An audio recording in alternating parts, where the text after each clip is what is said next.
Ayan po sa mga kaibigan po natin, si Sir Bonbon po ay single. Siya po ay naghahanap ng... Anong klaseng babae po yung hinahanap mo, Sir Bonbon?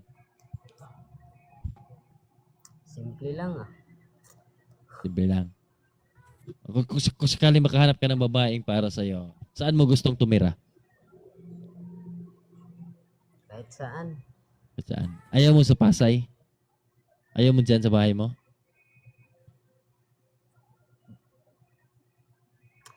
Depende. Depende.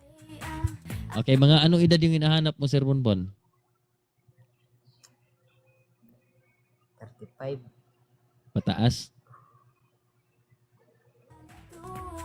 35. 35 lang? Pwede naman 35 to 40 siguro. Pwede na yun, Sir Bonbon? Oh, pwede. Basta Pwede na. single ma'am.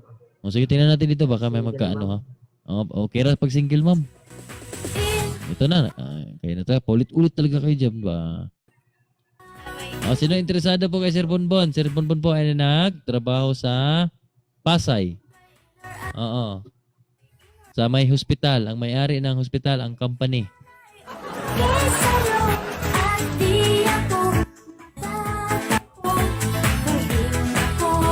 Ito kayo talaga tayo. Madudot ka eh. Ito, baka interesado to sa'yo, Sir Bonbon. Ito na talaga yung hinahanap mo siguro. Sige. Hello po, Ma'am Rosalina. Si Bea, 34. Pwede to, Bea. Halika dito. Request ka po. Bea, mag-request ka na. Sige na.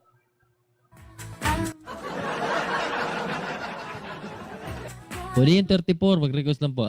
Pag interesado kay Sir Bonbon. Sir Bonbon naman po ay masipag yan eh. Ito. Sir Bonbon, tingnan mo to Sir Bonbon ha. Talagang inakyat ka dito. Baka ito na yata ang hinahanap mo eh. Bonbon ito. Miss Bea, huwag ka muna mapakita ha. Ito.